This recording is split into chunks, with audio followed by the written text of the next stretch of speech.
Limiting reactants is another thing we can calculate using stoichiometry. And the limiting reactant is just the one in the smallest stoichiometric amount. You've probably heard of limiting reactants or limiting nutrients in your biology class, about the ones that are like your phosphorus or your nitrogen might be the nutrient you have the least of, so that prevents the growth the most of the plant or whatever is needing those nutrients. So in other words, in chemistry, the limiting reactant is the one that you're going to run out of first when you're doing your calculations or doing your actual reaction. So if we go back to my baking cookies example, if you needed 2 tablespoons of butter, 4 cups of flour, and 3 cups of sugar, but you realize that you only had 1 tablespoon of butter, you don't have enough butter to make your entire reaction. Your butter is going to run out first. So you need to cut all of your other ingredients down to match how much butter you have. So I have half the amount of butter, so I need to half my entire reaction. The butter in this case would be my limiting reactant. And there's some ways that we can calculate it, but to give you guys a better idea, in this picture here on the top and on the bottom, hydrogen is the limiting factor in both of those. If you look at the top picture, we have H2 and O2. Remember, they're diatomic, so they're going to be in groups of 2. So I have hydrogen floating around and oxygen's floating around. And my hydrogens are the white ones here, and my oxygens are the red ones here. And then I'm going to make water, so H2O. So I have an oxygen in the middle and 2 hydrogens on each one to make the water. If I count how many of these had, or if I was doing this actually by hand and splitting these apart and putting 2 hydrogens on each oxygen, after I did that, you can see that you have extra oxygens floating around. I have actually 4 total oxygen atoms and 2 oxygens extra.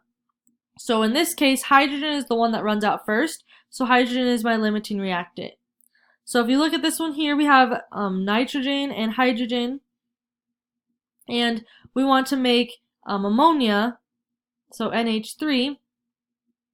And notice that once we do this, if you were to take 3 little tiny ones and put them on each nitrogen, 3 little tiny hydrogens, put them on each nitrogen, in a 1:3 ratio, 1 nitrogen, 3 hydrogens, you run out of hydrogens first again, and you have extra nitrogens floating around.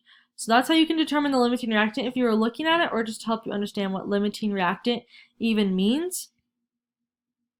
How you calculate the limiting reactant, you actually convert each of the given reactants to a product, and then that reactant that produces the least product is the limiting reactant. So you just take your 2 different products. So what you'll be doing is you're going to have 2 givens. You do 2 different stoichiometry problems. Whichever one produces the least amount is the one that is your limiting reactant. So you need to pick one of your products and say, I'm going to go to that product. If your question was asking specifically for a certain product, you might as well save time and go to that specific product anyway, and whatever unit that it needs you to. But you take those 2 givens and do the same steps, the same stoichiometry with each of them to the same product, and see which one would make you the least. And that one is your limiting reactant. So that would be the most that you could make. Whatever your limiting reactant can produce is the most that you can make with your given ingredients. So how you calculate the limiting reactant? So for example, if I had a problem, nickel replaces silver in silver nitrate in a solution according to the following equation. So I have silver nitrate and nickel, and all of a sudden nickel will replace that silver and now it becomes nickel 2 nitrate. If you had 22.9 grams of nickel and 112 grams of silver nitrate, which one would produce the correct amount, the least amount of nickel 2 nitrate? In other words, how much nickel 2 nitrate would be produced. So you can only make as much as your smallest limiting reactant will give you. So you did 2 stoichiometry problems with my 2 givens. I have 22.9 grams of nickel, 22.9 grams of nickel, and 112 grams of silver nitrate. Those are my 2 different givens. So I'm doing 2 different stoichiometry problems with those 2 different givens. So same setup here. I have grams of nickel, so I need to go to moles. That's my first step. To convert grams of nickel to moles, I just look at nickel on the periodic table. Its atomic mass is 58.7 grams, or AMU. So its molar mass would be 58.7 grams per 1 mole. My grams of nickel then would cancel out. I need to do my molar ratio, so I look at my balanced chemical equation up here. I have 1 nickel because there's no coefficient listed, so it's understood to be 1. I have 1 mole of nickel, and it makes 1 mole of nickel 2 nitrate. And the reason I picked nickel 2 nitrate, clearly because there's no nickel in silver, so that's kind of a hard one to go to that product. But also because my answer says what mass of nickel. So I might as well calculate the mass of nickel 2 nitrate. So after I'm done with my limiting reactant, I don't have to go back and calculate with the actual correct product into the correct unit. So do what your question asks you to find, and it saves you a bunch of time in the end. So 1 mole of nickel on the bottom, so that my moles of nickels can cancel out. And I have 1 mole of nickel 2 nitrate, so I have 1 mole of nickel 2 nitrate on top. Third step of stoichiometry, you convert to the required unit. I want to know the mass of nickel 2 nitrate. So mass is grams. To go from moles to grams, I use molar mass. So I do 1 nickel plus 2 nitrogens plus 6 oxygens, and I would get 182.7 grams of nickel 2 nitrate, or in 1 mole of nickel 2 nitrate. So 1 mole of nickel 2 nitrate on top. My moles cancel out if I put my 1 mole on the bottom. 182.7 grams per mole. So my top right answer is grams of nickel 2 nitrate.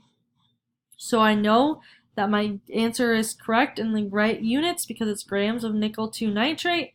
And I calculate 22.9, multiply across the top, divide, should get 71.3 grams of nickel 2 nitrate.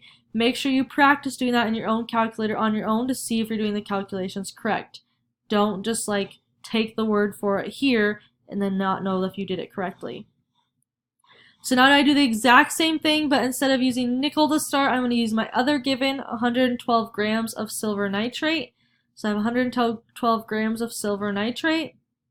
I'm going to first do my first step, convert it to moles. If I'm converting from grams to moles, if you look at your mole island, you're going to use molar mass again.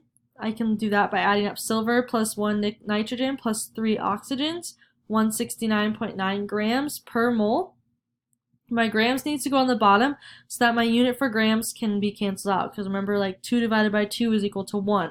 So if you have unit divided by a unit, it's equal to no unit pretty much, 1. So I have grams divided by grams of silver nitrate on the bottom. There's 169.9 grams per mole of silver nitrate. My second step of stoichiometry is my mole ratio, which I get from my balanced chemical equation. So if I look here, I have 2 moles of silver nitrate to make 1 mole of nickel 2 nitrate. So 2 moles of silver nitrate is needed to make 1 mole of nickel 2 nitrate. So I put my 2 moles of silver nitrate in the bottom so that moles of silver nitrate can cancel out. My units will cancel because one's on top, one's on bottom. And then I now on the top have moles of nickel 2 nitrate. My third step is to convert to my required unit. So again, to save time, I'm going to convert straight to mass of nickel 2 nitrate. I also need to convert to the same thing that I converted in my last step up here. And the nice thing about limiting reactants, since you're converting to the same product so that you can compare them, your last step is going to be the exact same. So you can save time by just copying down your last step exactly. You're going from moles of nickel 2 nitrate to grams of nickel 2 nitrate. So you have 1 mole on top, 1 mole on the bottom. There's 182.7 grams of nickel 2 nitrate in 1 mole of nickel 2 nitrate. My molar mass is what this step is. Multiply across the top, divide. You should get 60.2 grams of nickel 2 nitrate. Make sure, again, that you can do that in your calculator and figure it out on your own. Don't just assume you know. Go through the motions, do the steps yourself.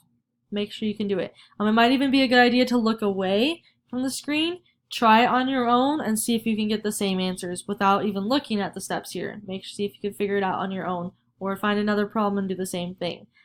So then this is not done because I've just done my calculations to get my answer.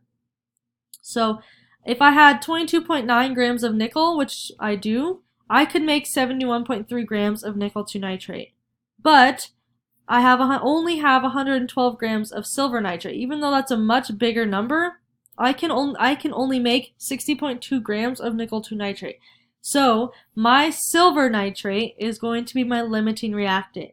So whenever you're answering limiting reactant problems, you have to say which one's limiting. Silver nitrate is my limiting reactant, and because it's limiting, I can only make 60.2 grams of nickel 2 nitrate. Even though I have enough nickel to make 71.3 grams of nickel 2 nitrate, I don't have enough of the nitrate from my silver nitrate. I don't have enough of the NO3. So I can only make 60.2 grams, and I will have leftover or excess nickel.